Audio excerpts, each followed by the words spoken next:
கடலலை கொஞ்சும் திருச்செந்தூரில் விஸ்வரூபமே வேலையா பழமுதி சோலை அறுபடை வீடும் புண்ணிய தரிசனம் முருகையா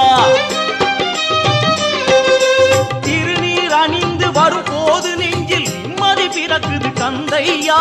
சுகனே சிவனார் மகனே உன்னை பாட பாட சுகமாகுதையா வேல் முருகா அரோகரா